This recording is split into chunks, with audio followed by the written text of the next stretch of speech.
the latest piece you wrote, Roger Goodell fails once again at applying his powers consistently with confounding Tyreek Hill decision. He gets no punishment for his very aggressive remarks, which were captured on tape, towards his fiancee.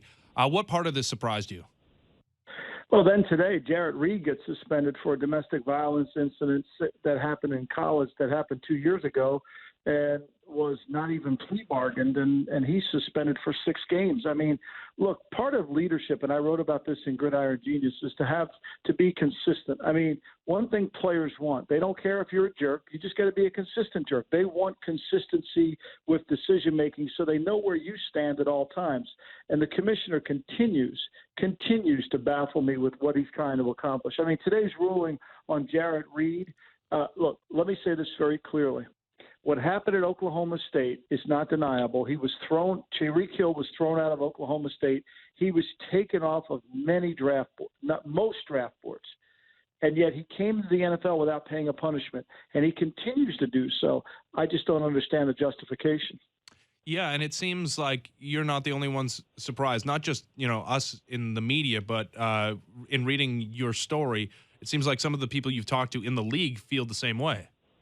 Nobody can. I mean, I've talked to 4, 5, 6, 8 teams, whatever it is. I mean, everybody just look. The league office perception amongst people in the league, the teams, is there's always been a disconnect because people that work in Madison, work on Park Avenue, don't understand what it's like to actually run a team. There's very few people who work on Park Avenue in New York that actually have run a team. I think there's only one person, and her name is Donna Ponte.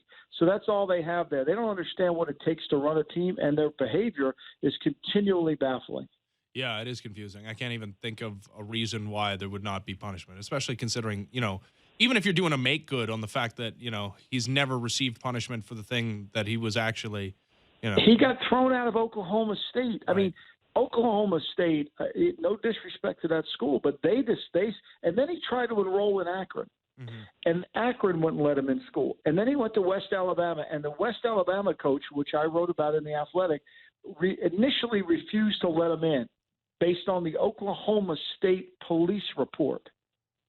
And then he decided to give him a second chance. That report is for the reading. You can go read it. Yeah. No, you wonder at a certain point, and of course there were rumors when Roger Goodell was negotiating his latest contract that might be the end. But you wonder what it does take to have him no longer be the commissioner. Well, I mean, I think ultimately, as long as the owners feel the league is profitable, which it is tremendously. I mean, we saw the 50 most watched shows, sports shows come out, and preseason games are beating conference championship games in basketball. So that tells you all you need to know right there. Yeah, it's true. All right, let's look ahead to the season, and I'll just state it out there simply. Like, what is the biggest question? What is the thing that most interests you going into this season?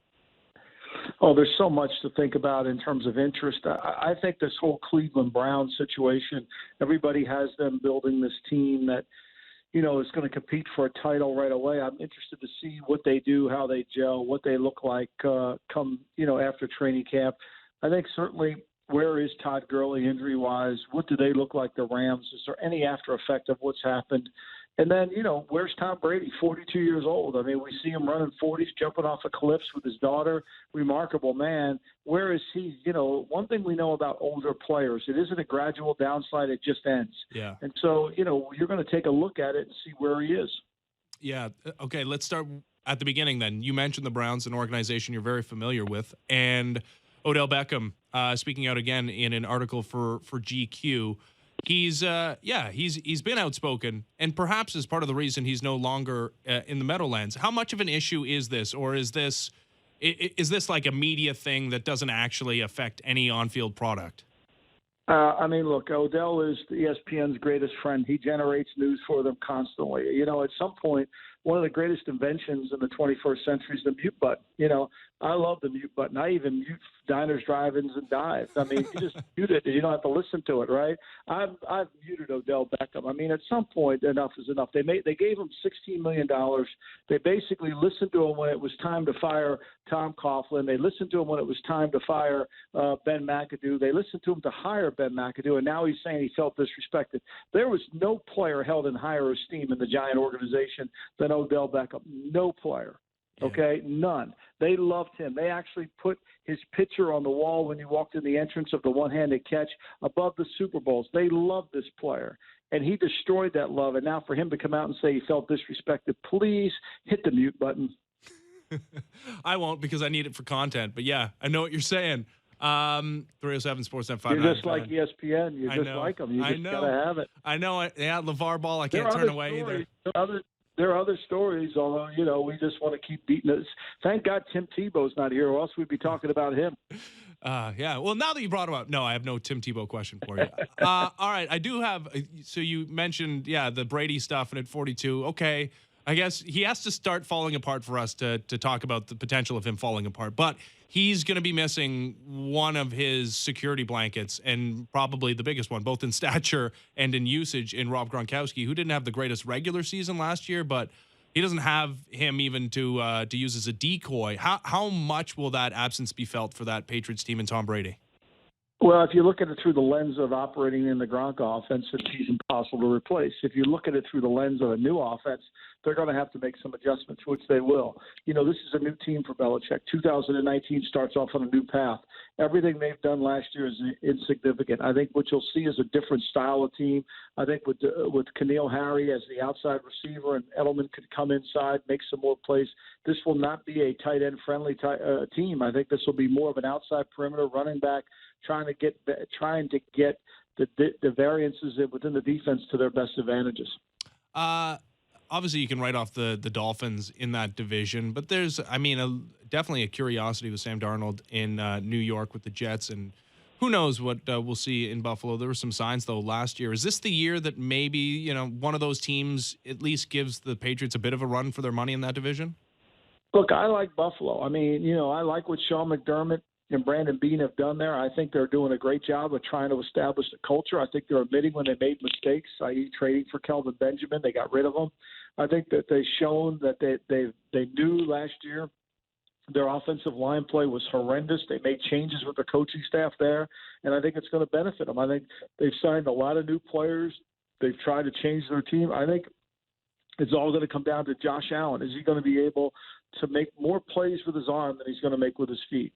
And I think if he can do that, they certainly can be better. And then Sean, who has always been a very good defensive coach, has got to find a way to get that turnover trigger going again, and their red zone defense turned over again. And I think with Tremaine Edwards as their Mike linebacker, I think that helps their red zone defense tremendously. The speed of their defense has to come through. They've got to find that rush.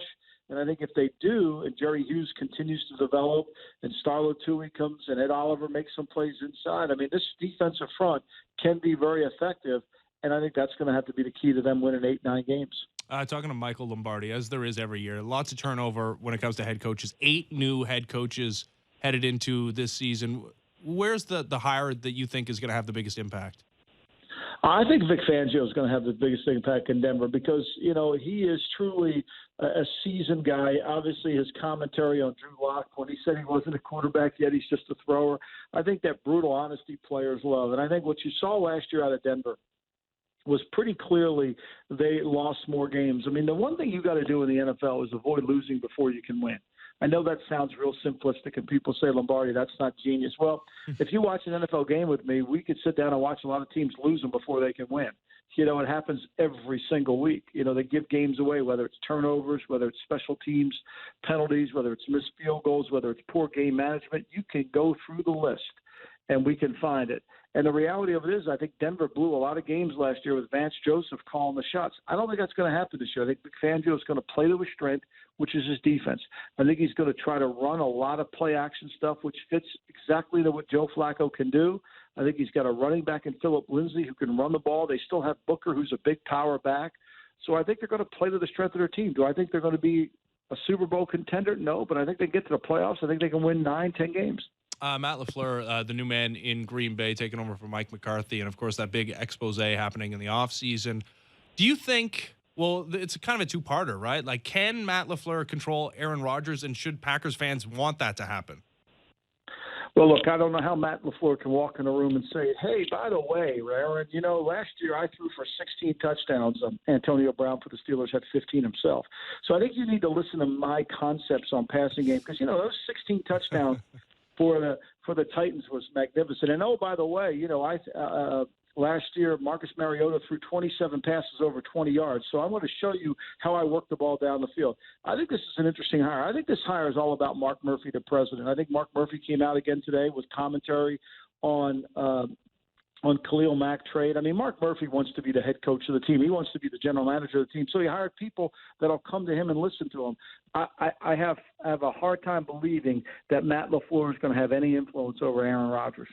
Yeah, Mike McCarthy couldn't do it, seemingly. And, yeah, I don't know if you do want it because he's been pretty good at drawing it up on the fly and doing his own thing as well. Talking to Michael Lombardi. What about the Giants and this Daniel Jones thing? How do you see that one figuring itself out, transitioning off of Eli Manning?